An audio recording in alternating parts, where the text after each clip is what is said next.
to say is false because you're a man. You know, um, not only are you attacking him because he's a man, you're also distracting the conversation from what's at hand. Because now the guy's gonna, instead of the guy trying to defend his position more, he has to be like, oh, but that's irrelevant. Me being a man is irrelevant, and he has to now justify that being a man is irrelevant to the topic at hand because of X, Y, and Z. And now the topic gets sidetracked, and that's a red herring. That's falling for a red herring, or you get sidetracked to another conversation that's away from the topic at hand. Yeah. Yeah. Yeah, because that's like what we were talking about. By the way, I started recording it because that was a pretty good thing you were saying. But Yeah. No, yeah, I figured. We're yeah, getting it into says on top. motions. It's time to Yeah, start. yeah, Yeah. it says on right on top here, so you can see. We'll try to just go like an hour, maybe at most. Like probably not more than that if we go that long. But yeah, for those All of you right. just tuning in, this is my friend here, Mr. Yousef, and we had a nice conversation over some food a couple weeks ago. Yeah. Uh, and we were talking about fallacies. So Yusuf was president of the philosophy club when he was at university. Former. So he's Former. pretty well tuned to stuff like this. Former, Mm-hmm. but he's still the Yeah. president in my.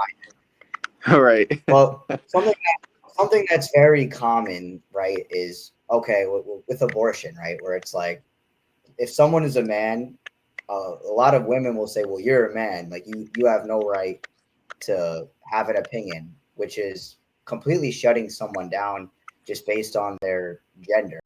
Gender. And Yeah. it's like a man is in the process. When a woman becomes pregnant, she doesn't just become pregnant. A man had to conceive with her to get Yeah. pregnant. And from the guy's point of view, it's like, okay, well, what if you get a girl pregnant, right? And the guy wants the baby, but the girl doesn't for whatever reason, and she just goes and aborts the baby. And again, abortion's not And it's happened illegal, many times. It's happened many right? Yeah, times. there's a lot of really messed up stories about shit like that, and it's like, all right, what if the woman goes and aborts this baby? Because right, a lot of women were in an uproar when the whole Roe versus Wade thing happened, and what the powers that be in the world have done is they made it super political and they made it a woman's rights thing. It's not Right. really they went away from the topic of like, all right, are we ending a human life or are we not? It's just like, no, this is a woman's anatomy right, and men should have no right to talk about it. And then they'll say, well, Trump and the conservatives, they want to take away women's rights and put us back in the Stone Age when women were in the kitchen. Very exaggerated viewpoints. Mm-hmm. And just to give the audience That's context, also like another we're fallacy, by the way. That's yeah, also another fallacy. exactly. It's called slippery slope, where you take the idea to some extreme thing, like Trump is trying to bring us all the way back to the Stone Age. That's a very extreme. It's actually so extreme. Like anybody who hears it, who is reasonable, will start laughing because it's so extreme. That's also another fallacy. It's an informal one. Yeah. Yeah, my cousin, she's like 4 years older than me. Mm-hmm. She, when that whole thing happened, she posted like all these stories. I remember saying like, "Oh, don't tell men like I know how to cook," or like, I should get ready to get back in the kitchen. Very exaggerated stuff, obviously. But Mm-hmm. abortion's not illegal. It depends on your state, right? You live in New York. I live in New Jersey. Very blue states. You can get an abortion. There's a Planned Parenthood like 500 feet from where I live here. I'm not even kidding. Right. There's a Planned Parenthood right here. So you can get these things done. But what the powers that be did, and just to give the audience context, we're not left or right. We don't choose political sides and all those things. We look at Mm-hmm. things for what they are. And that's kind of the goal. And we're just going to start off with the topic of abortion because I never really dove so deep into that topic like on Mm-hmm. my own. And it's good because there's a ton of fallacies when it comes to something like that, right? Where it's like Mm-hmm. the media, um, Democrat type politicians have really manipulated women specifically into thinking like, murdering a baby or murdering a life, I should say, is um, you're right. This is like a woman's rights thing, and if it's illegal or you're not allowed to do it, then men are controlling your body and the patriarchy. Oh my God, Hmm. and all these things. But the bigger picture is like, in 2025, and this has been going on for a couple years, is there's more women excelling in school, in colleges, university, in grade school as well, like K through 12. There's more women who are graduating college, graduating high school even. There's more women employed. And I think women might actually be making more money than men.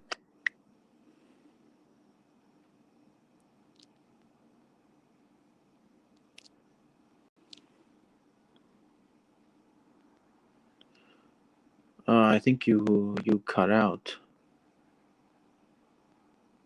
or no, your screen froze. I don't know if you can hear me, but it froze, and I can't hear you.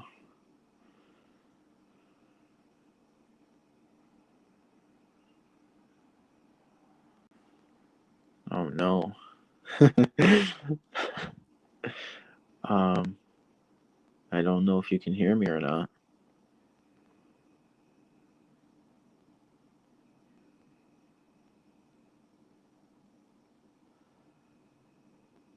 Oh no. Well, it's still recording. I don't know if this is catching me. Um, but with what he was saying in the whole abortion debate sphere, there's a lot of hostility, and this really comes from people just not listening to each other, or they feel like it's almost like an identity thing, and that makes sense, because with the whole right to body stuff, um, it's understandable, from that perspective. That Hey, yeah, sorry, man. you're back.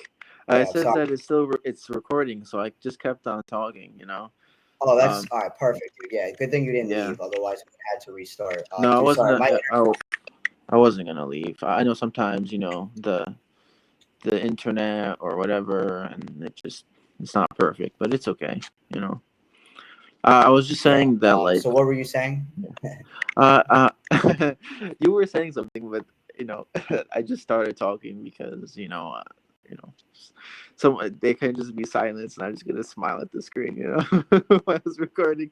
So I was saying that, like, um the whole abortion sphere is very hostile. It's hostile because I think part of it is identity politics, and it makes sense, especially when there's a whole talk of right to body, because it's ultimately the rights of a person, and that is personal because you get to do what you want to do with your own free will, your own life.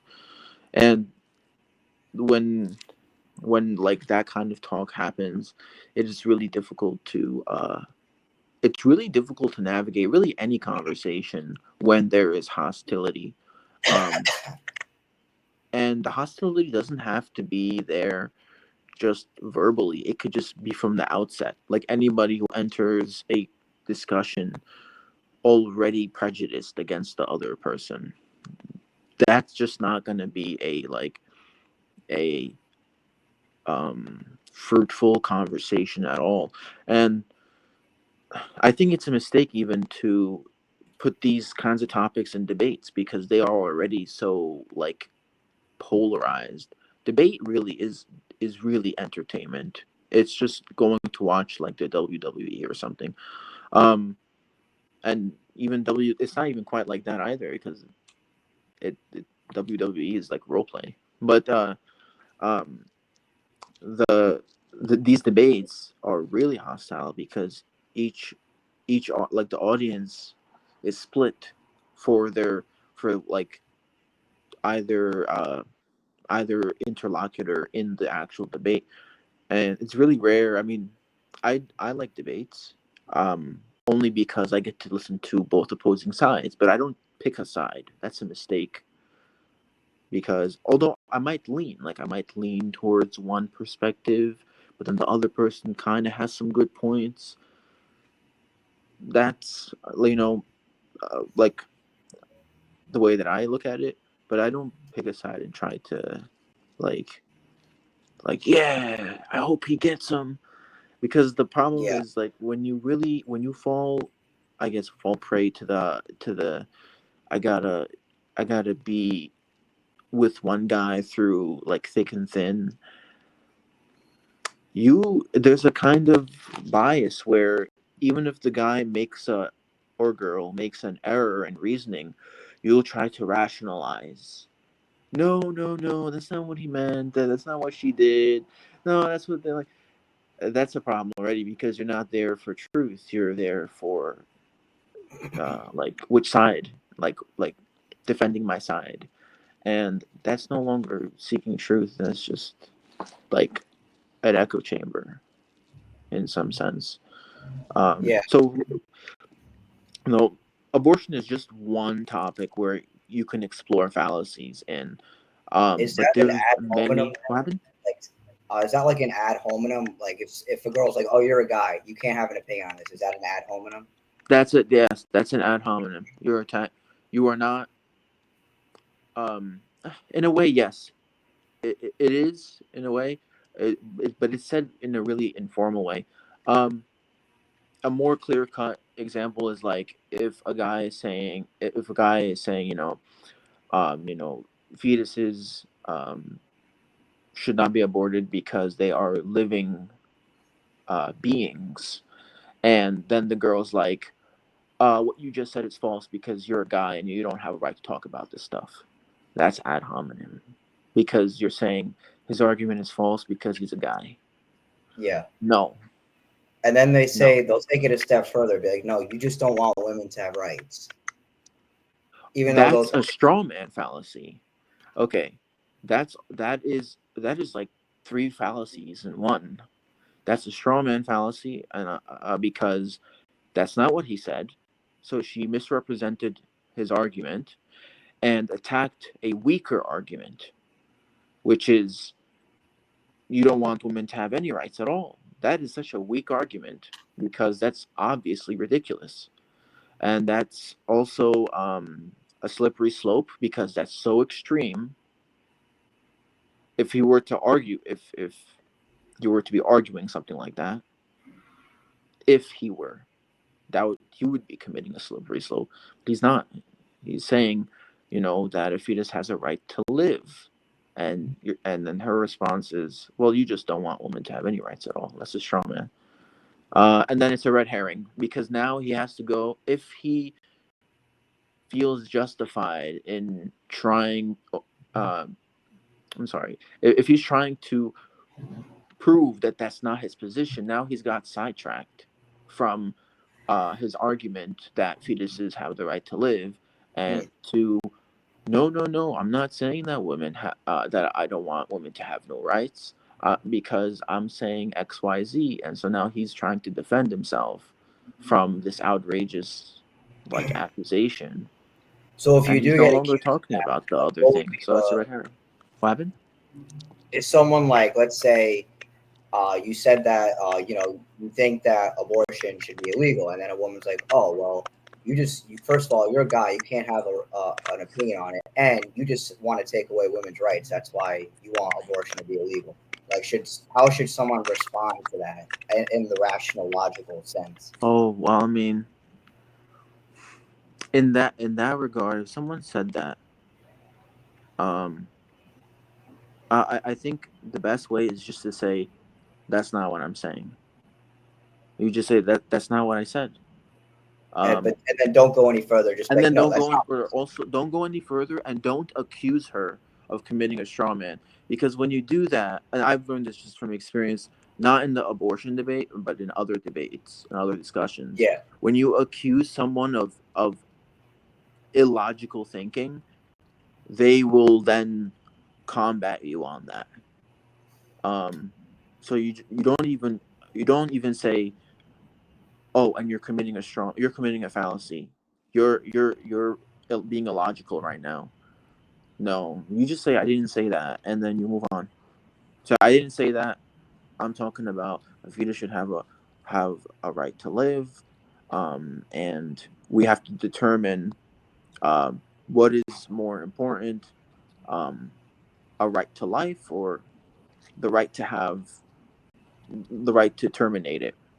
That's more or less the kind of the discussion, because when you talk about when your argument um is fetuses have a right to live, um, then the discussion is talking about, okay, in what way? What determines that a fetus has the right to live? What determines when a fetus does not have a right to live? For example, sometimes one of the objections is, well, what about mothers who are pregnant and the pregnancy compromises their life? It might kill them. In that case, what is to be done of the right for the fetus to live? In fact, there's a response to this, though. The response is doctors already do perform an emergency C-section for mothers who are pregnant and their life is in jeopardy. If the fetus can be born prematurely, they do an emergency C-section. Mhm. Um, in that case, that's the objection. That's the counter to the objection. But then there are the more difficult, and I think reasonable objection is, what do you do in the case of um, a pregnancy as a result of rape? Now that is a tough topic for the pro-lifer to Yeah, address, yeah, not for the person who's anti-abortion. Sorry, pro-abortion. Excuse me, pro-abortion. That's the easy answer, question to answer. Of yeah. course, you just terminate. Um, but pro-life, that and that one can be actually quite emotional, because getting raped is a very serious topic. It's actually a very sensitive topic. Oh yeah. So, like, um, My argument yeah, always to that, because obviously I've seen many women say like, "Well, what about rapes?" Well, if you look at the stats for abortions, like I think 1%, or it might be less than 1%, is actual because of rapes. uh huh, Right? It's like an extremely small percent. Like it's not even. It might not even be 1%. It's either 1% or less than hmm, that. And it's again, well, people might say, "Oh, well, 1% is still a lot," yeah, and and it's like, well, yeah, it is, and it is a tough thing to say. And maybe to go even deeper, it might be a little bit off topic, but I would say hmm, for women, I always talk about stuff like this, like self defense. Like, doesn't mean like, all right, carry a gun on you at all times, but like, I think everyone should know some sort of fighting skill, especially women. Like, if women are so worried about a man, robbing them on the street or raping them, like they should know some self defense skills, because in the end hmm, of the day, let's say I'm walking in the street and I get beat up or whatever, and I get my money taken. Yeah, I could call the police, but obviously by the time the cops come, my stuff is taken, and the guy who robbed me is hmm, is far off. They're not going to catch him. They're just going to take down information. All right, whatever. Have a good night. But really, it's my fault, because maybe if I knew how to defend myself properly, unless the person held up a gun toward me, that's maybe different. But if they're just physically like assaulting me, if you knew how to defend yourself, you could maybe get yourself out of that situation. And also, I know every state, hmm, especially we live in New Jersey and New York, very strict with guns and all that. I think guns should be legal. I believe in the right to bear arms and all that. Um, hmm, if let's just say we all had some sort of weapon on us at all times, like people, like crime would go down. People would not be messing with each other as much. People might say, "Oh no, people are gonna even more crime if there's stuff like that." But I think there would be less.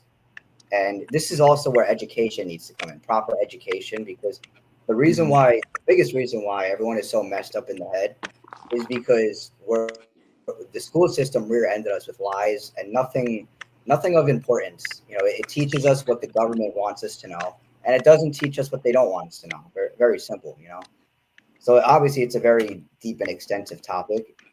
But that's kind of my viewpoint on like the 1%. And it yeah, might go yeah. off a little bit, but like I Hmm. feel like it connects, if that makes sense.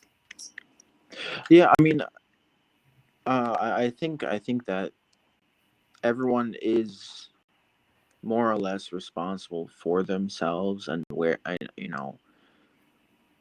like what they need to do to protect themselves and things like that. Um, of course, there are not every. I mean, everyone should like Sometimes I think to myself that I need to learn like some form of combat skills, hand to hand, because I know that what if in the future I might encounter something. It's a what if. I mean, I don't know. I don't know the future. No one knows, and I guess perhaps yes, they should learn. Um,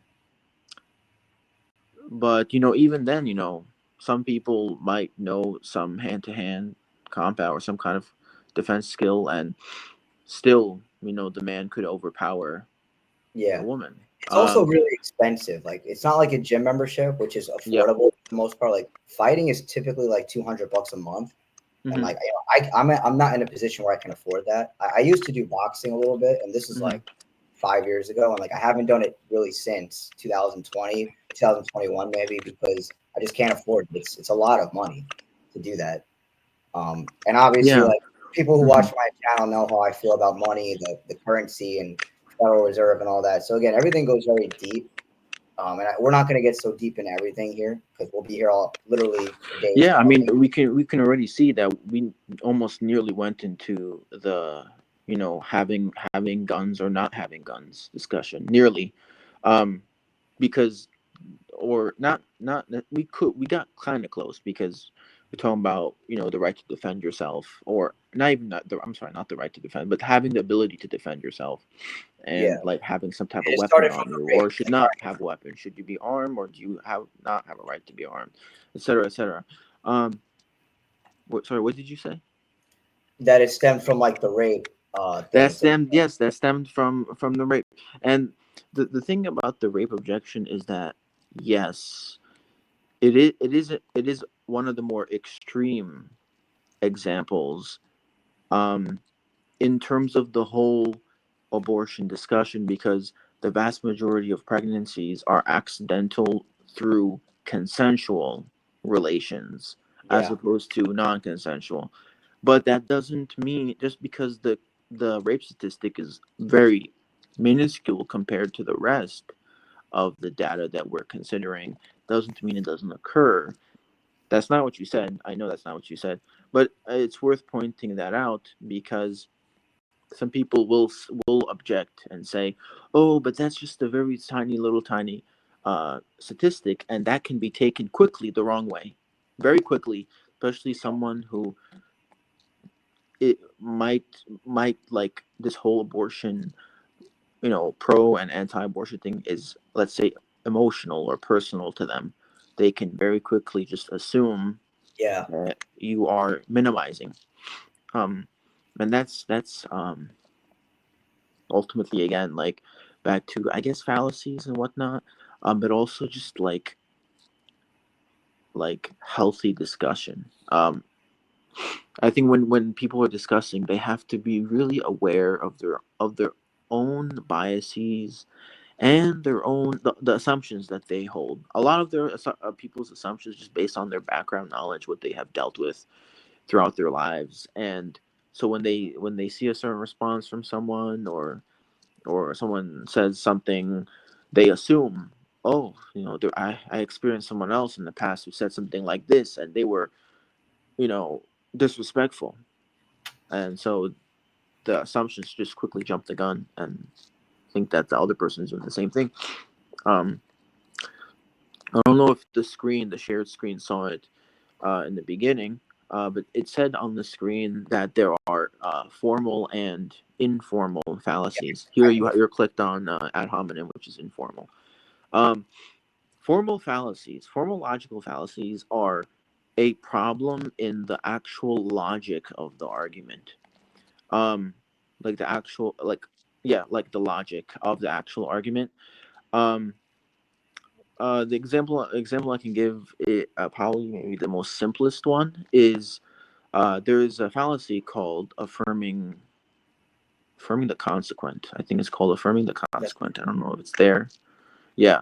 Yeah, it's Affirming right the consequent is like when you assume that the consequent can only happen because of the antecedent.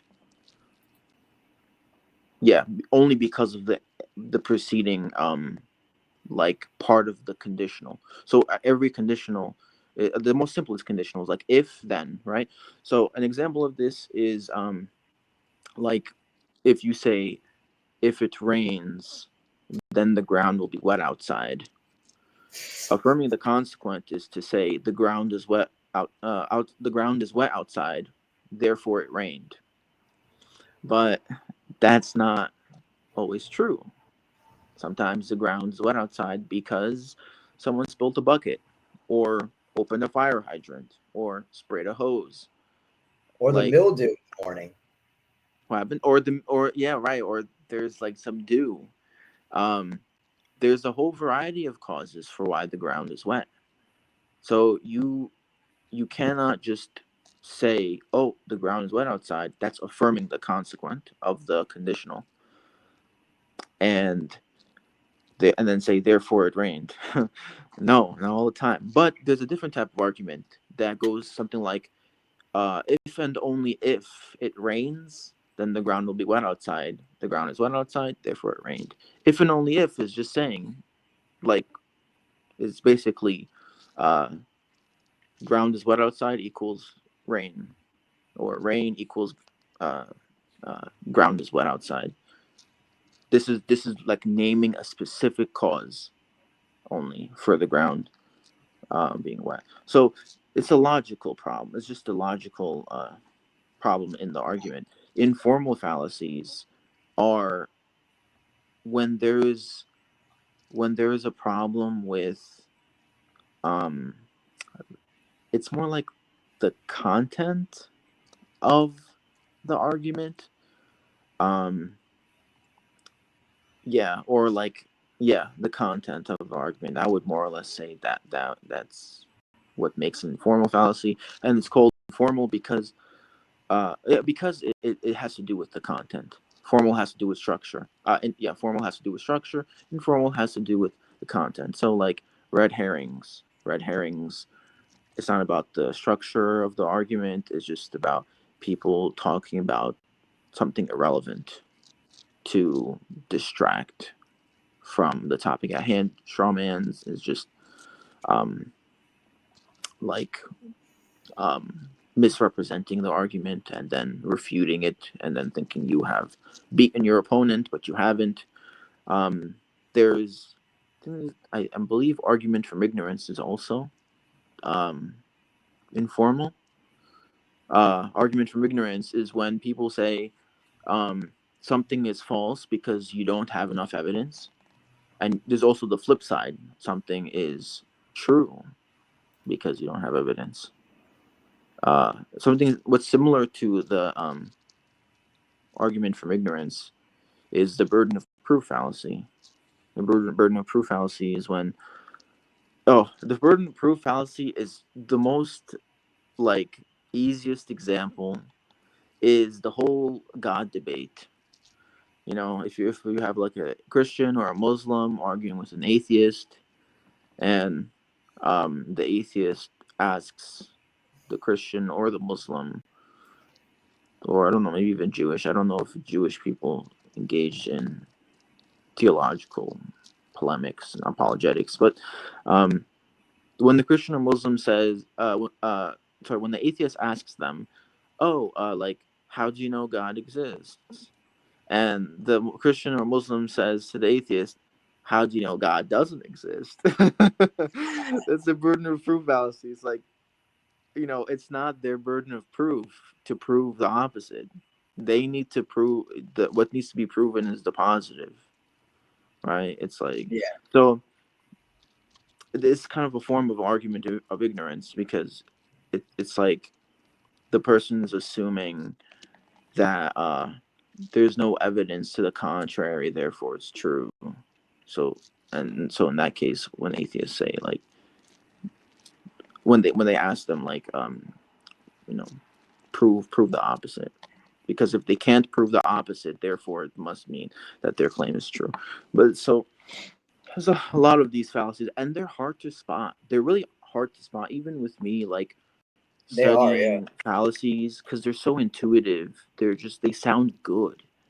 Um, when people say, like, when they, especially people like theologians or any kind of scholar, or like missionary or dawah person, like in a religious debate, when they say, they have a claim and it's hard to prove, so they just say prove the opposite. People who are that sounds like a great argument. It sounds like, hey, he got him basically. He he made him like pause or get stuck. But really, it's a fallacy. If you are aware that it's a fallacy, you don't even have to answer that question, because it's like that's just like not proper reasoning at all. Yeah, you see that a lot. Like people will, like if someone asks, like what you said, how do you know God exists? And they ask the question back, like, how do you know He doesn't exist? Like, you see that a lot. Um, Yeah, or it could be other is that things. It could be other examples too. Yeah, it could be just with like I don't know. And let's say in a political setting, hmm, like I don't know, like if I don't know, like if we talk about the tariffs stuff, we can say, like, oh, tariffs will make companies come back to the United States, and someone will say, um, how do you know the tariffs won't, or how do you know tariffs?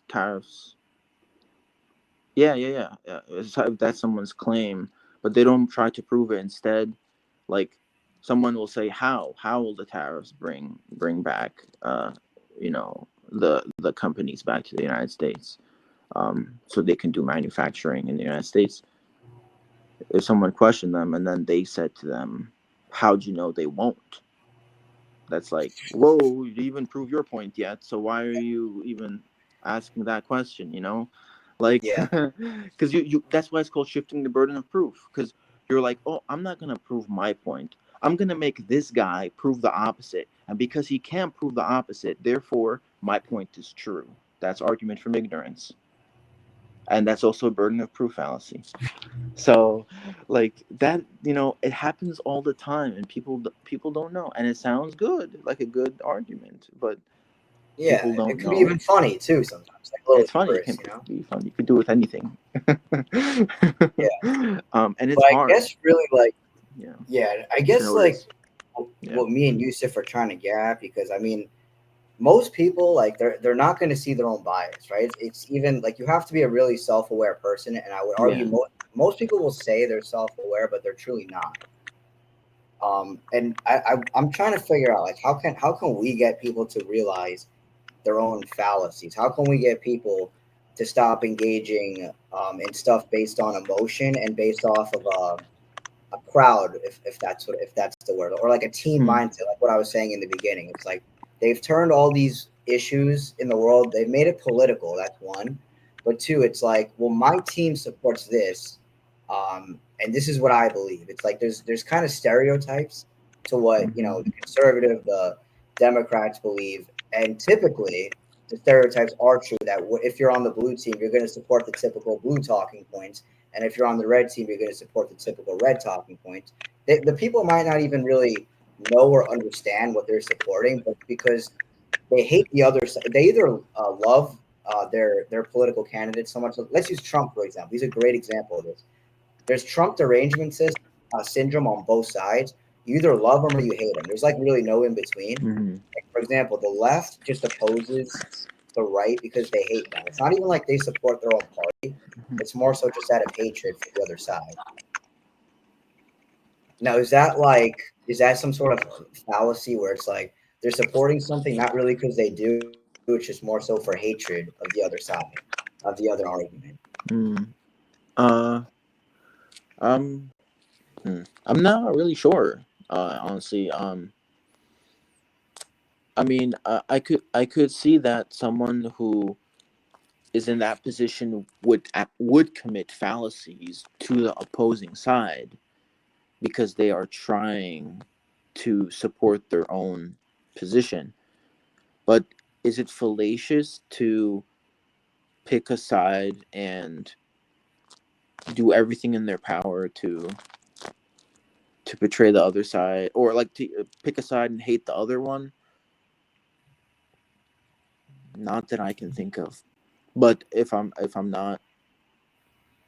don't know, perhaps it could be, but it doesn't sound like, because people can choose to, yeah, people could choose to do anything, or they could choose to commit fallacies, but I'm not sure. I'm not sure if picking a side and sticking to it and hating the other.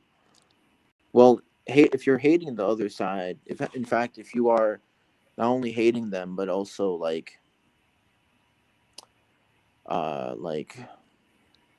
because of that hate, because of that uh disdain, you are unable to properly understand their arguments, or even you think you know their arguments, and then you object to them, but they're not their arguments. That's a straw man. Um, but Yeah. actually, like picking a side and being biased towards it, I don't think that's a fallacy. But most likely, a lot of fallacies are being committed in order to maintain that position. Like, you know, either it's a straw man, or it's a red herring, or it's even ad hominem. There's other ones. There's also there's a fallacy where you are you you are violent with the other person because of their position. I Mm, forgot what it's called. Ad. It's like ad. let's see. I think misericordium, but that might be incorrect. I think that might be incorrect. Um, I forgot what it's called. You see, even I don't remember all the fallacies. There are a lot of them, and I only know like really the kind of like a couple because they're so frequently used. And and yeah. I don't know all of them. I looked at them all. I did, but I don't remember all of them because I don't actively look for all of them. I don't actively look for all of them because I don't remember all of them, to be honest. It's a big list. Um, No, but yeah, there I is a know lot. yeah, there's a lot. But I look for the more the ones that I see like that I'm familiar with the most. I see them because I've practiced, like I've had online discussions. I've had personal, like in person discussions. Um, and so like it's actually harder to notice when you're talking in real time between people. Um, than let's say if you're online typing, because you can just go back and read what you wrote, but you can't really go back and remember everything you said. So, and you know, in discussion, it's not even fallacies that can trip you up, but there's also like people understanding the same word differently, and then getting into a disagreement because they understand the word differently from each other. Like some Yeah. people do this. They're like they get annoyed. They're like, "What's wrong with you? Don't you even know that you know what this means?" And then you find out actually the entire time why you guys were this going back and forth because you ultimately disagreed on the meaning of one word. And then it's like great. So that's where people have to ask questions like, "Oh, when you said this, what do you mean by that?" That's my favorite phrase. People who know me personally, they're like, uh that's Yusuf being philosophical again, because he's like, what do you mean by that? Yeah. So like I do that because But it's a valid question because it's a you want valid question. clarification. Yeah. You want clarification of what exactly this person is talking about. Yeah. And So you were saying, sorry, you were saying like what is a good way like to like be, I guess, better or be more informed? It yeah, is to really to listen to the other the biggest side thing and I notice yeah.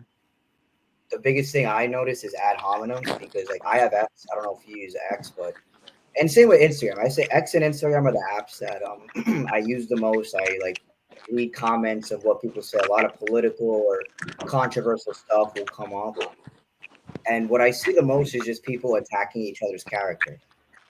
That's just like what I see, and same with me. Even in my own content, it's like they attack me. They like my arguments usually don't get attacked. It's like I get attacked, or they attack something that I never said, or like they twist my words around. They hear it a specific way that I guess they want to hear it as, if that makes sense. Yeah. Yes. Them twisting the words is a straw man fallacy, but it's likely being done out of emotion because, Yeah, like, they might have had this conversation before with someone else and they just assume that you might be like them, or they might even yeah, it's more or less that. It could be that, but it could be other things too. Some people enter discussions not because they want to have a discussion. Sometimes they just want to be right, and that's why I don't like debates. That's why I don't like debates, because people don't care about truth. They care about being right. And um, at least for me, in my own experience, when I interact with someone who just cares about being right, I just don't have a conversation with them anymore because it's not conducive to anything. It's this person just wants to be right. It's like a battle of the egos or something. Um, Although I'm not really egotistical, but I think when someone actively tries to misrepresent what I say, then I will get annoyed. But even then, I think it's good to recognize from the outset. And some people do this where, like, if they recognize that a discussion is no longer conducive to any real good, they will just exit themselves, and the opposing side will kind of instigate more. They'll be like, "Oh, look at him, he's running away. That's how you know he lost." Oh my gosh. They're just instigating that. When you see that, I mean, it's kind of like an ego thing for them as well. But they have that perspective because they don't see this interaction as a discussion. They see it as, I want to win. How can I win? yeah. It's like, Like no, for you win example, when you I'm reach. Sorry. neither right or left, right? Like I've never once voted in an election, but depending on who's in office, I might sound more like the other side. So when Joe Biden was president, I had a lot of talking points to that some people just immediately assumed I'm conservative and would like attack me and be like, "Oh, you're Yeah. Trump, you're conservative." And now that Trump's in office, like I remember there was this one dude like on YouTube who's commented on my shorts. He's like, "Man, all you liberals, like you don't like rich people, this and that, but all they create all these good jobs." And I'm like, dude, like when did I mention in this video anything about Democrats or I actually went back and forth with this guy in the comment section. He just kept assuming I was a liberal, and like Yeah. Yeah. what And right, right. And do you know what that is? That I've had that where I went back and forth with a guy on the Instagram threads, and the back and forth had to do with a certain set of beliefs that Muslims have. And the guy kept on saying, "Oh, you're like the typical, Muslim who says XYZ, blah blah blah." And I'm like, "Where did I say this? Where? Like, can you read the words? Like, where in the words did I say this?" But the thing is, when you approach, when you're having a discussion with someone, and let's say you might have a label for yourself. Like, you might say that you're conservative or something, but you might have positions that are like not, let's say, uh, typically taken by most conservatives. People will just yeah. assume that you take all the conservative positions, and instead of just hearing you out, they think they know you. So they're just gonna be like, "Oh, you're the type of person to do this and that and that." And like, I didn't say that. I didn't say that at all. Why are you assuming? Because they Yeah, feel like it's really they know amazing they can how just jump the gun. yeah, someone can watch a 30-second clip of me and they think they have my whole life figured out. They Yeah, think they yeah, have, yeah. like everything that they think they know all my Mhm, beliefs and all these things based off of a 30-second mhm, clip of me talking. And I get why. Like it's not like I'm like mhm. what the I can understand, but I can't understand the ignorance behind it. Like why can't people just do like 2 minutes of research on me? 2 minutes of They don't research want on to. like Right. you know what I'm So saying? mhm. Some people who It, do that, yeah, they it's because they have a bunch of points that they want to say that they think makes them win and makes you lose. And when you are engaging with someone who is just you'll tell them no, that's not my position, that's not what I said, and then they it's like they double down and they keep pushing. That just shows that they know all of their points don't stand because you are not a subscriber to them. So they will keep on saying no, but no, that's who you are, and I'm gonna show you why you're wrong. And it's like, but that's not who I am. So you can show that they're wrong, but you're not proving me wrong because I didn't say that. That's a straw man. So like with those people, I know there are certain types of people who you kind of just know this from being in like the online world or just engaging in these discussions. You can just tell there are certain people who they think they're right and they want to tell you how they're right, and no matter what you say, it doesn't matter what you say, they think they're right. And then there are some people who want to genuinely know, and they will question you, and they'll question and question until they might say they still disagree, but they're like, what, I didn't know about that perspective. you know uh, there are people like that, and they're more rare, or maybe I don't know, maybe there might be a decent amount, but that's just me. I think I just say that because recently I've been coming across more of those kinds of people. um yeah, yeah, yeah. and like this is a very like right now what we're having is a very rational, logical conversation, and it's not to say that me and you are better or smarter than people out here. It's just it's really, really difficult to find people that Mm. understand that these arguments they go deeper. It's not so black and white, right? It's like Yeah. most people I come across, it's like they have a certain set of beliefs, they view things a certain way, and it's like they see it through the lenses of politics or like a masculine feminine type thing, kind of where it's like, all right, you know, I'm a guy.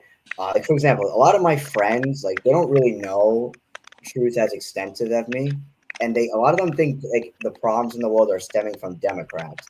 A lot of like conservatives, right? Those types, even if they're not conservative, they just kind of like have maybe some of the talking points that they believe. It's like they think that the problems is like LGBTQ or people with pronouns or stuff like that, but how are these people, which mind you is like 10% of the population, Hmm. like they're not the ones making housing expensive, they're not the ones making food prices go up. It's that's all stemming from a Federal Reserve that's been here since 1913. A lot of people don't even know what the Federal Reserve is or the history behind it, and but what people do is they just blame the current administration. Like the president has no control over setting prices or what, because the president is controlled by the small stakeholders, right, that are in the Federal Reserve, the small amount of people that are in that. Yeah. So it's like I keep trying to get people to like see a bigger picture here, as opposed to thinking it's like politics, and Hmm. because that's really what people will do when it comes to world issues. They always look at political figures and think that, all right, like if we just vote a certain political candidate in, something's going to change, but nothing ever changes. Things always just get worse, in my opinion. Like I don't see things getting better.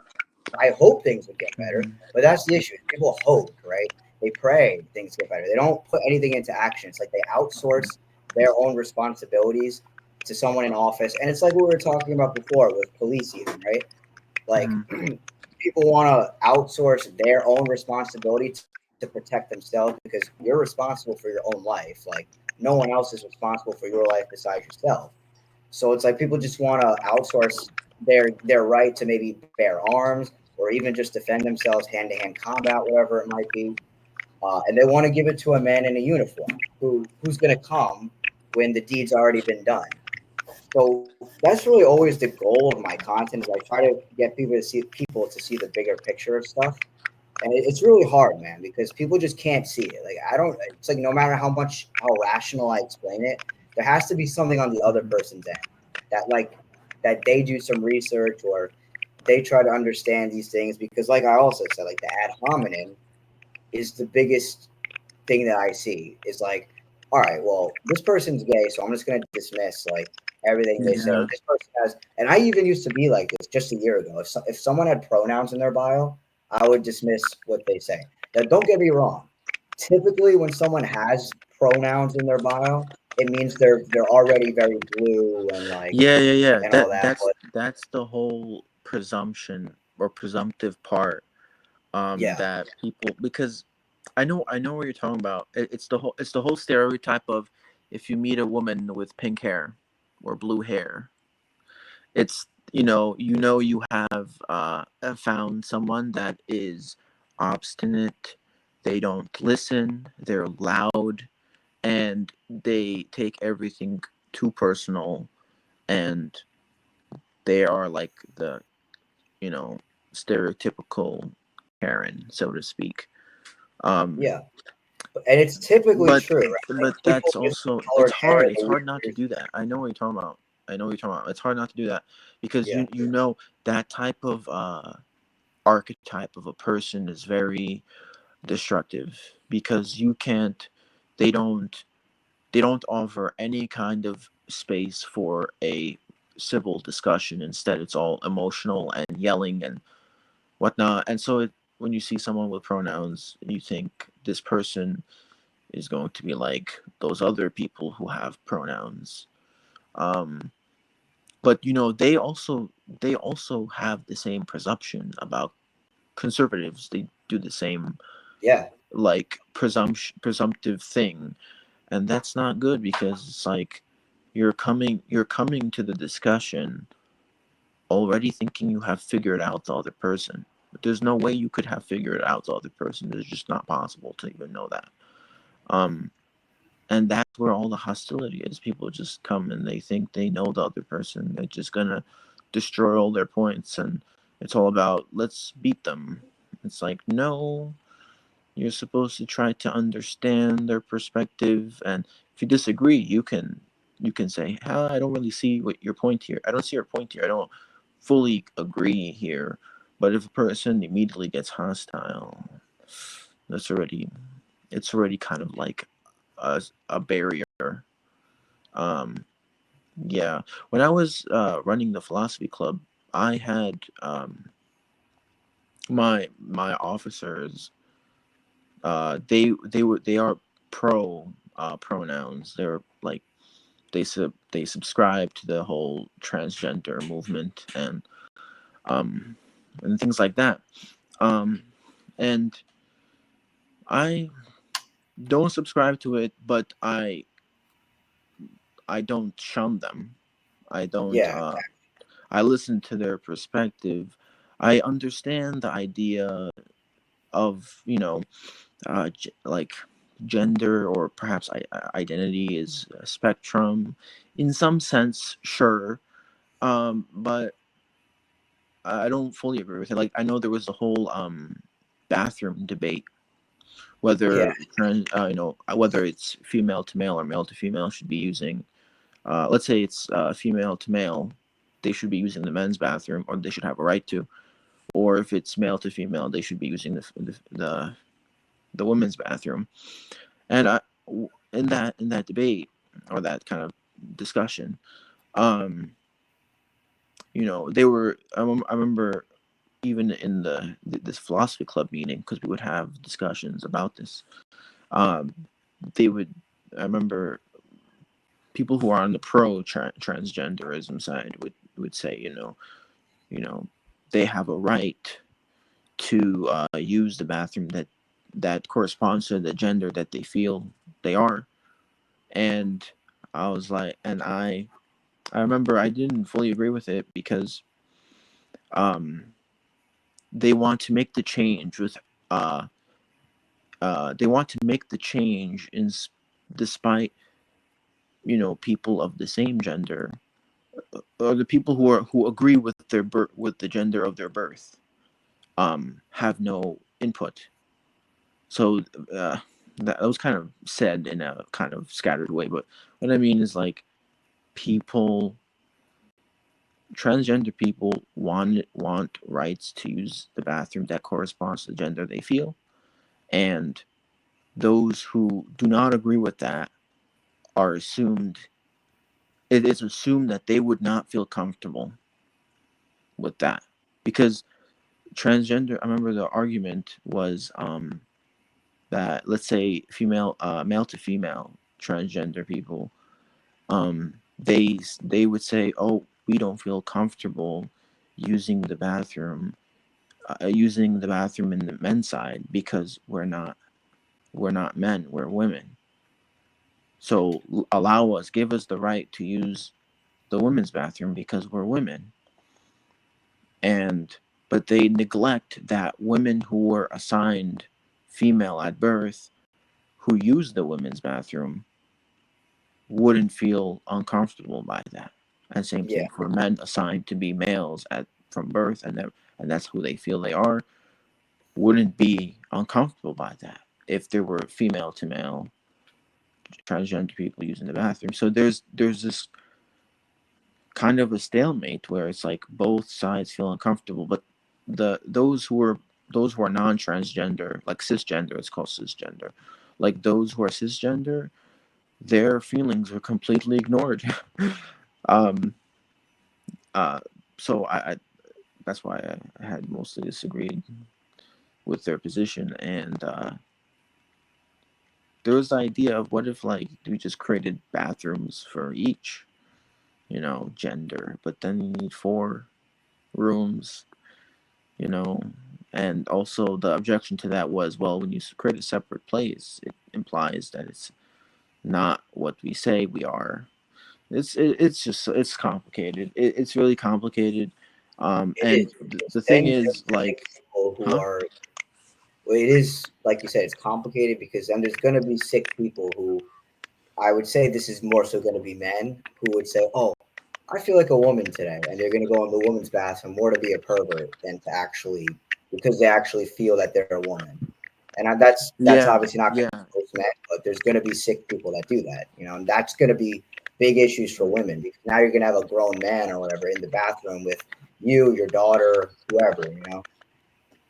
yeah. And women don't feel comfortable with that, and men don't feel comfortable with their daughters being in the women's bathroom with a male to female transgender person in there, because, yeah, actually there were cases where Yeah, I've seen videos on the there were internet. perverts who went inside, and they were like, no, I'm just. But the thing is, it can be said that they just give male to female transgender persons a bad rap.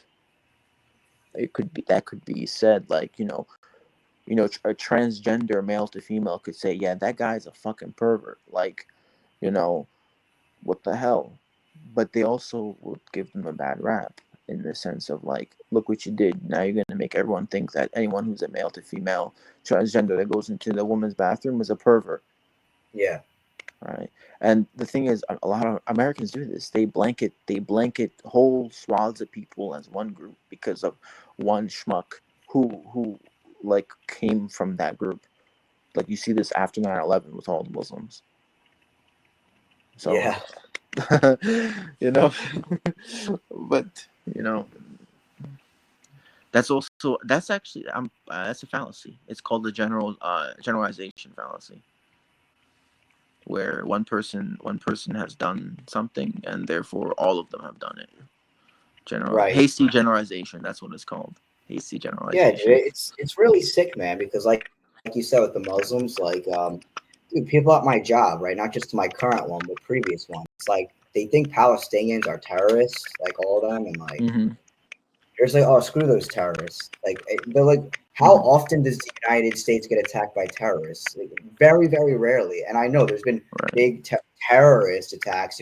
We gotta people really need to question who the real terrorists are because it's not got people with potato guns out in the Middle East who somehow can go to Israel, right? The most Right. technologically advanced military in the world, somehow bomb them, get away with it, right? And now they're at war. They're still at war, right? So there's obviously, the Yeah. for That people who it, know like the conspiracy realm, they know that the mm, government always has a scapegoat.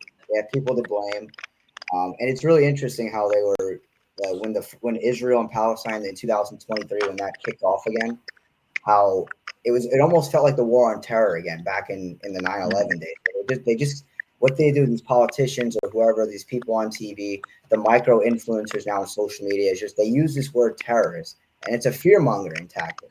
They want you to yeah. think like, oh, what if I'm in the mall one day, or what if I'm walking down the street, or and then a bomb goes off, or there's like a terrorist shooting, and the excuse is, well, they're jealous of our freedom.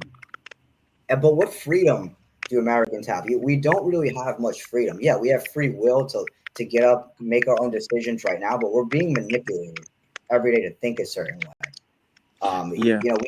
We're limited to what we can do because of finances, right? Because we're all trying to grind and get money, right? Because you need money just to eat food and water, which is really ridiculous when you think about it. It's like food, water, shelter are necessities for human life, and it's like they're pricing people out of basic necessities to where most people our age are not living on their own yet. Yeah. And I just saw a stat yesterday that said less than 15% of homeowners are age 30, and that in like in 1950 it was like over 50% of homeowners were age 30. Now it's less than 15. So things are gradually getting worse, specifically in the United States and for the world too. I mean, if this country goes down, the whole world's going down. yeah, that's true. I certainly think. Okay, so this ties back to understanding how the Federal Reserve works, and I watch so many videos, and still I don't fully understand. But from what I understood, these it's not even controlled by the government. It's not even a body of government. It's a It's private not. institution. Yeah. Most people didn't know that. I didn't know that, and that's crazy, Yeah, because you don't that get taught means this in this school. building could legit just print a shit ton of dollar bills, legit dollar bills, and flood. Well, it doesn't quite work like that. Actually, what happens is the government borrows from this bank, and Hmm. then it has interest Yep. on the loan, and that interest is a debt, and then the government sells the debt as bonds, and other Yep. countries buy the bonds, Yep. and even crazier, the dollar's not even backed by gold. It's a fiat currency, and it's backed by trust. Oh my god, what a Yeah. Ponzi scheme. It's just what a freaking Ponzi scheme. And when you say the Dude, that's the US is, biggest if the scam in human US, history. yeah, in the globe, because this US government bonds, like, other countries are buying them. Other countries, like even China, the big countries, are buying these freaking bonds, and it's all based on a dollar that's not backed by gold, and they know it. Other Yeah. countries know it. So if the dollar collapses, those bonds are worthless, and the countries lose their money because Yeah. they bought the Dude, you bond. understand it actually really well. Good job. It's crazy. It's so Yeah. crazy. And so, like, for this to keep going, people just have to keep on trusting in the dollar. Like, It's all you belief have to system. keep going. Yeah. Either you It's keep an entire trusting or belief you system. don't Yeah. trust anymore. But the problem in this country is that the wages don't keep up with inflation. That's the only problem. Like, if the wages kept with the inflation, I think people would be okay. But Yeah. they don't, and I think really it probably has to do with the boomers. Really, it has to do with the boomers, because I think the boomers, they remember the wages, because the wages nowadays are just like more or less the same. They're maybe a little higher, but the cost of I'm living is pretty way sure the higher. And I average think the American problem perhaps salary is is the 40K. boomers. They just remember how the boomers remember how it was in the quote unquote good old days, and they think that this is my inference. It could be completely unsubstantiated, but my inference is that they think that these wages are enough to get by because back then they were enough to get by because the disparity between the wages and the cost of living wasn't too big. But now it's substantially bigger. And so like people working on like, oh my god, I was watching videos how like a man could work in a factory and sustain a whole family on just one salary Yeah, dude, you and could pay have the been a mortgage. bagger at ShopRite. Like you could have just bagged Yeah, you could groceries have and been worked like, at ShopRite, you could have worked at McDonald's, and like you'd be okay, right? yeah. But and Like so so I right know now, the they say like average. you gotta what happened? I was just gonna point out the right now the average American salary is 40K. Like you cannot live Yeah, off that's 40K just in so any state. sad. In any That's state. so sad. Yeah, Yeah, like yeah. there's no state in the United States that you could live off of with that. No, I know. I think one of the lowest is probably in Virginia or West Virginia, and Yeah, West there's a Virginia. high poverty. It's so bad. Yeah, One I of think those. Ohio, like Idaho, to not Idaho, Iowa. Those are like some of the maybe cheapest states. Yeah. But So. everything evens out because the cost of living is cheaper, but their wages aren't as much. Like Texas, I remember when I went there 2 years ago. Because my ex girlfriend moved there. But anyway, dude, the apartments and shit. I was amazed at how cheap everything was, housing. But you look Mhm. at what they get paid, and it's like, Oh. it's like less than our minimum wage. Yeah. Yeah. Yeah. Yeah. So I think so long as the wages don't go up and people don't get paid according to the cost of living, it's just gonna remain in this, and it's only getting worse. I don't know if you're keeping up with the YouTube videos. I keep up through YouTube, but Yep. it's probably also on TikTok and Instagram. All these people posting how they lost their job. People just losing their jobs left and right, like Yeah. it's nothing. And then when they go on Indeed and they try to apply, they're applying to like 1,000 jobs and getting only a handful of replies. That's not good. Yeah. While like That's an literally the issue in Bureau of today's Labor world. Statistics Is is saying, "Oh, the unemployment at 4%." Who you gonna trick with that statistic when everyone on YouTube is saying, "I lost my job." Everyone on TikTok is saying, "I lost my job." Everyone on Yeah. Instagram is saying, "I lost my job," and when I try to apply, I can't get anything. Or Yeah. they're putting us through 7 rounds of interviews for some low-level job. Like, Yeah. you know, there's going to be a point in time where people don't have money. They can't buy the things they need, basic things that they cannot get. And we say America is the greatest country in the world and we have all the freedom. Yeah, for the rich. That's it. Exactly. So this is what I was going to point out to you. Something I've noticed. I haven't actually really spoken about this much in my videos. I've been meaning to make a whole video on it, but what Mm-hmm. I noticed about these jobs. So I'm in sales, so maybe it's a little different, but like I feel like whatever job you're in, though, it doesn't even matter what industry or what your occupation is. If you're not like top, the best of the best, you're just not going to survive. Like if you're mediocre, it's not even like you're bad. You're just like average at it, right? You're not going to survive. Yeah. Or You if might you're be there honest. for a year because these companies, bro, have unrealistic expectations, right? I'm sure companies and business owners are feeling financially crunched as well, just like the average person.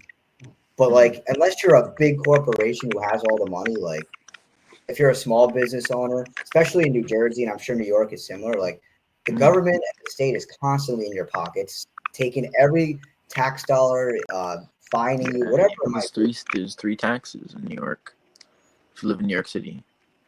Yeah, New Jersey, California, New York, very liberal states, and this is why people will put faith in Trump because they think it's stemming from liberals and all that, and they make it look that way, but it really Mm-hmm. doesn't matter who's in office. It's part of an agenda to make the poor more poor, enrich the rich. Um, unemployment, what you were just saying before. Yeah. So, right, it's hard to keep a job, right? And it's hard to get a job because what my dad told me, and this is obviously true, this has been proven to be true. I remember my dad telling me this last year. He was like, what a lot of jobs are doing is they're just like, I think it's because of labor laws or something.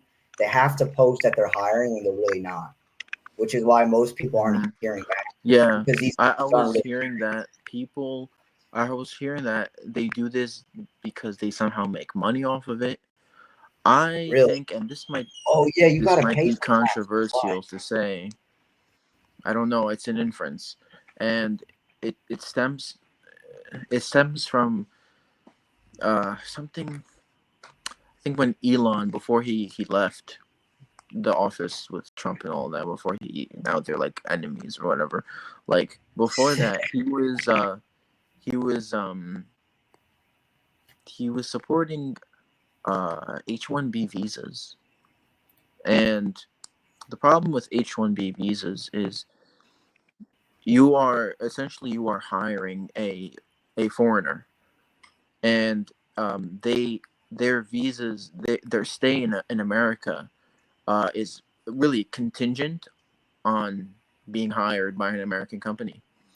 And the thing is, these companies they can they can offer the lowest payment, or the lowest salary in a range that is like, let's say, uh, required for anyone who's an H-1B visa holder, and that the lowest pay in that range is lower than what Americans would typically take. So I'm thinking maybe it could be that there's a hiring shortage because companies are just hiring H-1B visas and they're not hiring Americans, but they have to make it look like they're hiring Americans. So they do this Yeah. whole interview process stuff, but they're actually just going to hire an H-1B So visa person is or what you're foreigner. talking about is what you're talking about like outsourcing work to people in other countries because it's cheap labor. That's what you're referring to, right? Um, it's it's not quite outsourcing. No, it's not quite outsourcing. I mean, there is outsourcing where people hire people in or like they, unless maybe I misunderstood the term of outsource, like the companies go outside of their home country and hire people there, or they even build their businesses there and hire Yeah. foreigners. H-1B visas are when foreigners come to America and stay in America, Oh, and okay. their stay is contingent on being hired by an American company, and they will take any, and because they're not from here, they don't know any better, or maybe they do and they're desperate, they need to send money back home, they will take any pay, any salary. No, yeah, $15 an hour goes a long way for them. Yeah, yeah, and because if they don't have a job, if they don't take the salary, they don't have an American job, and then their stay will be void. Then they either get deported if caught, or they are staying illegally if they remain. So, like, the inference, I have an inference that maybe, like, it's just an inference. I don't really have much evidence for this, but the inference that maybe, maybe there's no Americans are getting hired, even though they're going through the interview processes, because these companies are taking advantage of H-1B visas. And I guess I really started taking this inference because I saw that Elon is supporting the H-1B visas, which is I think he was supporting it, and he was trying to get Trump to support him. I don't know if Trump supports it. If he does support H-1B visas, that would be really ironic. Or it's ironic because, or it's not ironic, it's contradictory to what his campaign was talking about, because he's talking about, making America great again and bringing, creating jobs or whatever. If you support H-1B visas, you're making Americans not have jobs, Yeah. you know. There's a whole So, meme but I don't know about if he Trump on supports X H-1B visas. being Israel first. What happened? there's all these memes on X in particular, Twitter, Uh-huh. of Trump. You know how he says his slogan is "Make America Great, Make Israel Uh-huh. Great." Like he's all about Israel. He's not Oh really yeah, yeah, I know because about. recently he recently he said that he would not offer relief or aid to states that support Israel. That's really pushing it. That's really like Yeah, that's I think he literally backed off that. aid I don't, like yeah, I don't think they're doing it, but because too many people called it out. But yeah, dude, yeah, it's like yeah. they're not really hiding. Like, and again, it's not because Jews and Zionists solely control the world. Zionism, yeah, a lot of the elites are Zionists. Most of them are, and they use that. You know, this is a whole different topic, but they're using the Yeah. Jewish religion to make themselves seem like they're the chosen people, so they don't get Right. questioned. Call you an anti-Semite if you disagree. But now that's gotten really big within the past, I would say ever since 2000, the beginning of 2024, that got really big, like anti-Semitism, people waking up to the Jews and whatnot. Um, but apparently, yeah, he did back off what he said. I think what the powers that be are doing is they're trying to see like they're trying to do outrageous things and see like what the public See how the does. people There's will backlash. react. Yeah. Exactly. Yeah. Yeah. And something I did want to touch on with you is AI because we're talking about jobs and you mentioned Elon and like the hiring of, other people, there's all this stuff of Musk, of Bill Gates even talking about how, oh yeah, in by 2035, like 75% of the world isn't going to be working anymore. It's going to be AI. And they say it like it's good news, like this is good. I don't know if you know the agenda about universal basic income that they Yeah, I've heard about that. Yeah. it might not exactly be that, but it might be something similar with maybe a social credit score or whatever. And you see this happening though, because we're seeing slowly that these big companies are cutting like tens of thousands of employees, and I'm seeing a ton of videos come up on the internet of someone saying whatever profession they're in, I just got replaced by AI. I just went to school to study for something that doesn't the job doesn't exist anymore. I even saw something about that it said like half of college kids are studying for professions that won't exist by the time they're done graduating, because the technology is really ramping things up quickly. It's evolving very quickly. It's making us as humans change very quickly. Like, dude, 2022 feels a lot different than 2025, just with the way like Yeah, things yeah, were that's with true. technology and like the way Instagram was, TikTok. Like it's similar, but it feels a lot different. Like things are changing very rapidly. You know what I'm saying? Yeah, to the point about like, these rich billionaires or even the elites that are trying to automate things through AI. They making money is their specialty, so surely they must know what it means to uh basically um remove everyone or a vast majority of people from having a job and replace it with AI, because they should know, people have jobs because they need money and they use that money to buy goods, which these companies, that's how they make their money. So if there's no jobs, there's no money to buy goods. So, you know, what they can still make money from, let's say, their own ilk, like their own rich people who buy their own. But now the money really is just more or less circulating among them. And yeah, I mean, what happens when everyone doesn't have a job? Or let's the vast majority of the poor and the middle class don't have a job. Where are they going to get their money from? The government? But the government gets their money from where? Either taxing them, but they don't have any money, or they will borrow from the Federal Reserve and go into more debt. Or is Like, it going to be a social credit score? Maybe what we know as money today, maybe very soon. 'Cause I think it's going to come sooner than later. It's just not going to be based off money. It's going to be based off your behavior. That's what I think it's going to be. Are you oh, compliant? that's what's meant by social credit score. I didn't know that. Um, Yeah, it's like your behavior. Are you compliant? Are you not? And you're going to get oh, rated by your peers. You should watch the episode of Black Mirror if you know Yeah, Black yeah, I Mirror know what called you're talking Nosedive. about. That's literally what I was Yeah, saying. dude, Yeah, yeah, that's yeah. that. They basically are That showing you would what the be future is absolutely like. wild. But you know, they would have to think of some other means because in that case, basically Americans will more or less lose their purchasing power. They already are losing their purchasing power because of the high cost of living, dollar having no purchasing power really Yeah, I mean, for buying a home those for me or you is impoverished. out of the question, right? Like we can't even think about that because the average home is 500K, at least in Jersey. I'm sure New York City's Oh, it's worse. more. It's more in Staten Island. Yeah, you got 500K lying around. No, I don't. Do not have money lying around. No.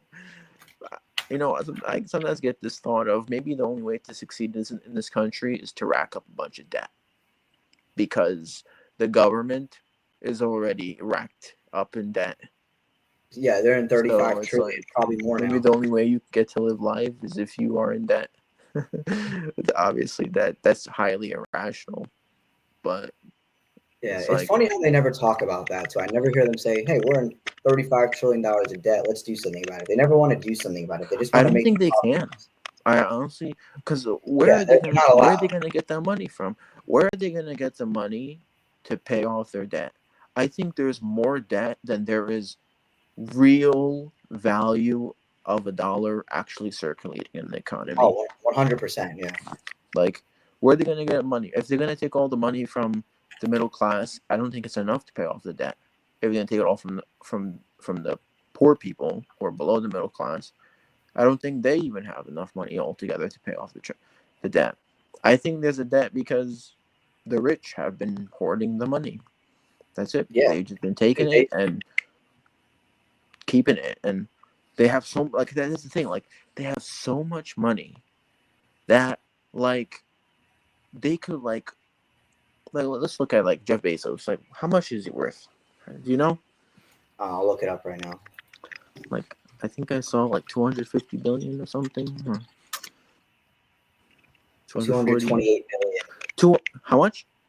228 billion. Billion. Okay, a billion is 1,000 millions. 1,000. Imagine we had a group, we had just like a circle, and that circle represents a million. Imagine 1,000 circles. That is 1 billion. So he could like blow 50 million, and it's nothing. So I mean, that's how much he's worth. I don't know how much of that worth is tied up in assets like houses or like I company mean, stock or whatever. dude, But it's so unfathomable because this guy can make everyone in the world a millionaire and still be the richest guy. right, so oops, he has he has all of that money. He has all of that money, and sorry, I pressed the button. I pressed this close screen button. He has all of that money, and like clearly he has enough to do whatever he wants. So why would you want to keep all of that other money? Like, sure, you're good at making money. Good job. You're good at making money. You're good at whatever. But keeping like a shit ton of money stored somewhere instead of circulating in the economy is just gonna like destroy the economy. Like, you Well, he's know, part of the agenda. He's not really the richest guy in the world. He's a cover for who's really yeah, the it's richest. probably somebody in Blackstone or whoever owns Blackstone and those like Yeah, it's index like fund types of Rothschild, the companies. Rothschild, Rockefellers, Warburgs, J.P. Morgans. It's those people. They don't Yeah, want to be in the public like that, so they put Jeff Bezos, Elon Musk, Mark Zuckerberg, Bill Gates as like the front man. Well, these are actually the richest guys in the world, but right. they're fronts, you know. Um, Hmm. but yeah, again, dude, it's so unfathomable, right? The amount of money that they have that it's like they could solve all the world issues. They could easily do it overnight, but they don't do it. So people have Right. to see, and people love these guys. They think they're geniuses. They think they're smart. They read their books. If people are waking up, especially with someone like Bill Gates. They're pretty aware of what this guy's really about, especially with him in the vaccines. Like he's very open about his eugenics and in population. He's very open about it. He doesn't really hide it much, so people have opened up to him. But especially with Musk, bro, it was really amazing that when Trump was running for president, Elon Musk was like by his side the whole time, and like Yeah. the whole red team loved him, and they all of a sudden the red team liked electric vehicles. I couldn't believe it, bro. It was really bizarre. All right, and but that shows you, right? Doesn't that show you something about like the the perspective or just the for lack of a better word, sway ability of the people that are following Trump. But perhaps this is also just with other followers, just following in general. Like they just start supporting his vehicles just because he supports Trump, and that is Right. that is I'm baffled. I don't really know what to say to that. It's kind of No, dude, sad, it's you like know. children. It's literally like Yes. children. Yeah. It's like someone saying, "Oh, like I'm a Jets fan. I'm a New York Jets fan. Oh, come over here, bro. Yeah, we support you." So Right. Right. it's Right. it's Right. it's They like just want to children. be like them. They don't care about the truth.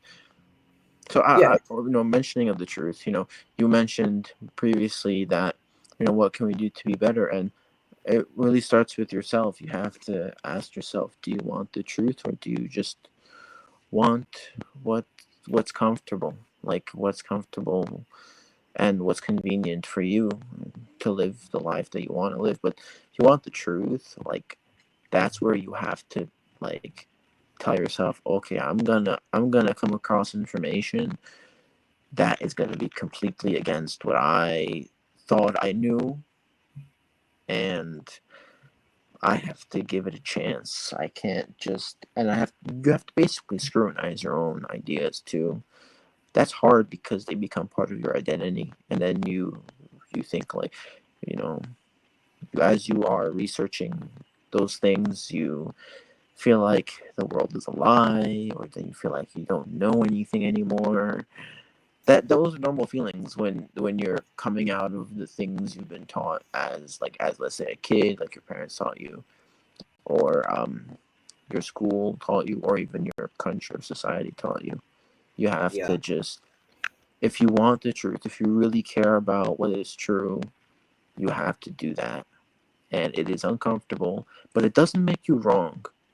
um you know if truth were a person, truth would understand, like, that you don't want to you kind of want to resist it because you're comfortable, yeah. or It's really whatnot, like uncomfortable. like, yeah.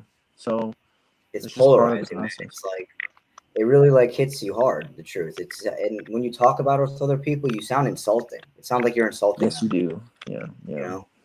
So it's tough. So But there's a, sorry.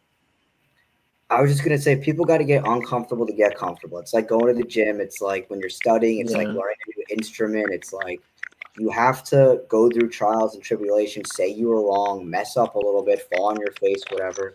Build up to and take in education, even stuff you disagree with.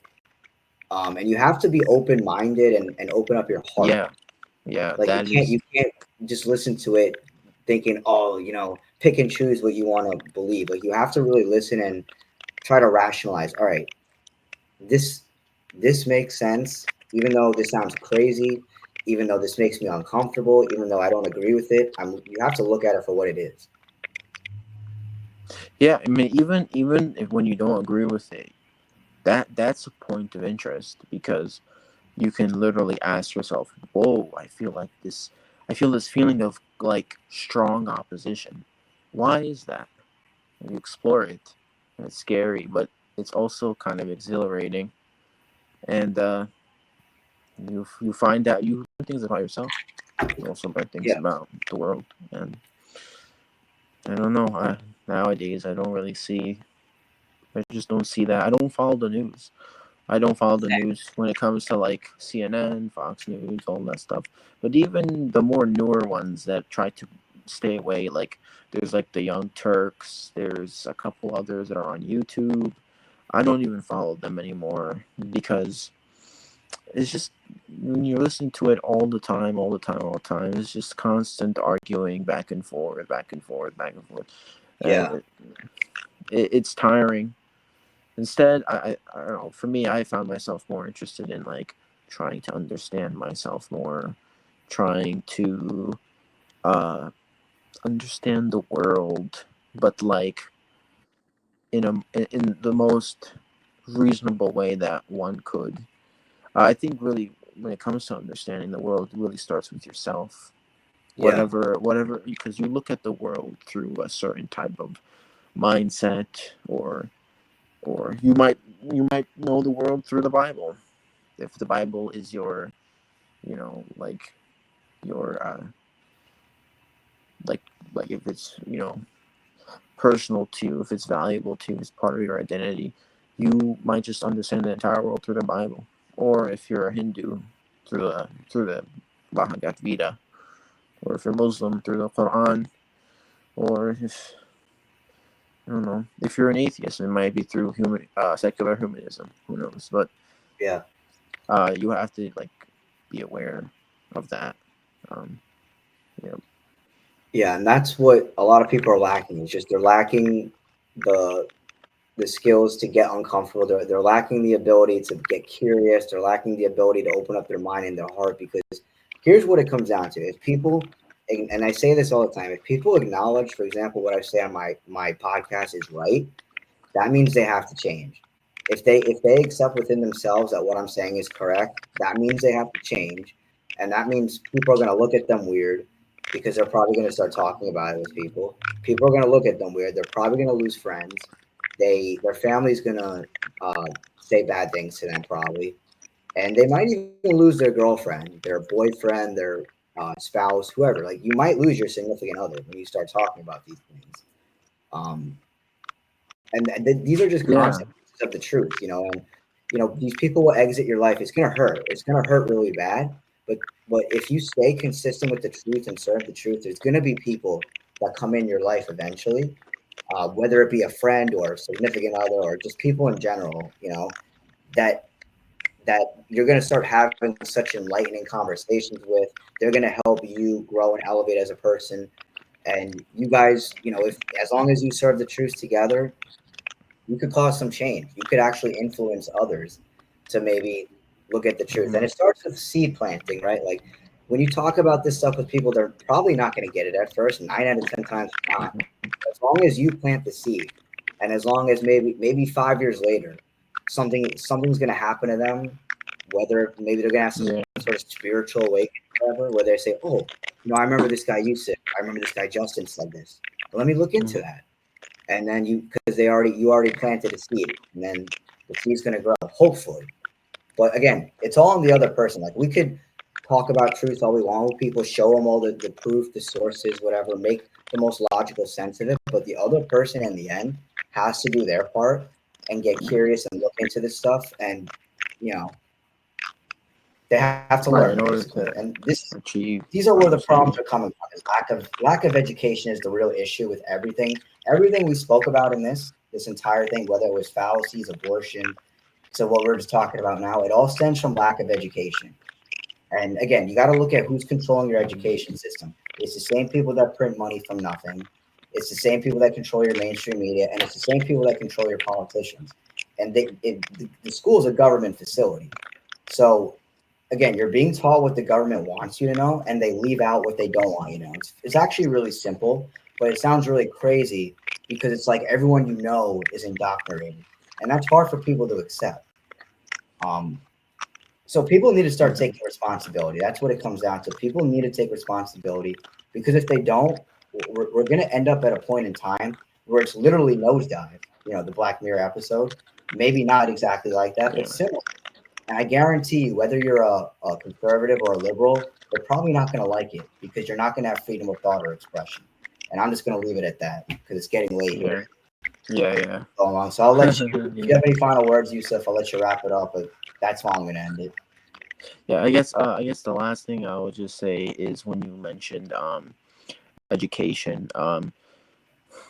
I think I think what you mean by education is people need to self-educate.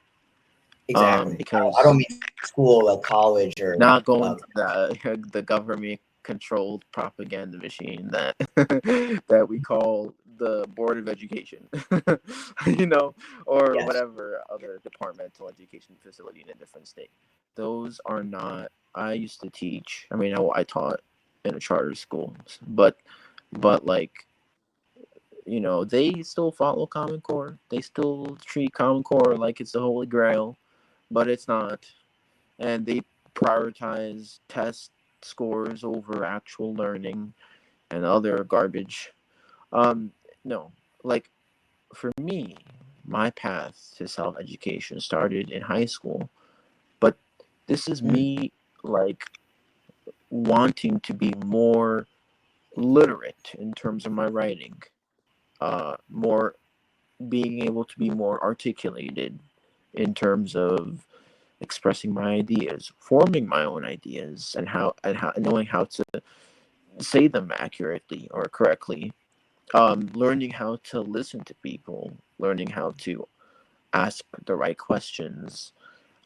It takes practice, but I think it starts first with just knowing that you want to become fluent in this way, or just um, fluent in terms of your own language, and knowing how to express and ask questions and discover and listen and learn from other people.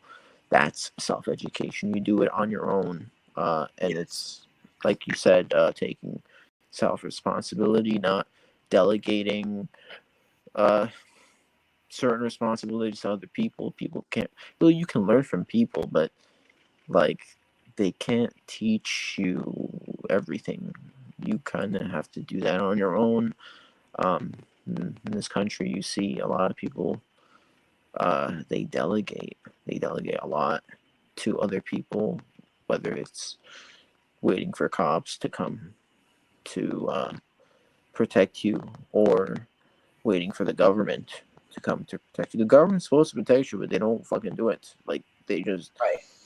right. Like every time they borrow from the Federal Reserve, they betray the American people. So like Yeah, the government. People need to understand the government can't produce anything. They can only take away. Like the government doesn't produce anything. They just take away. That's all they do.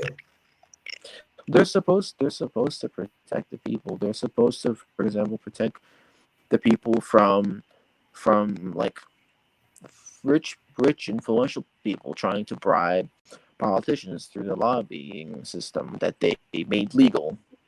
But legality does not mean morality. Exactly. Doesn't work like that.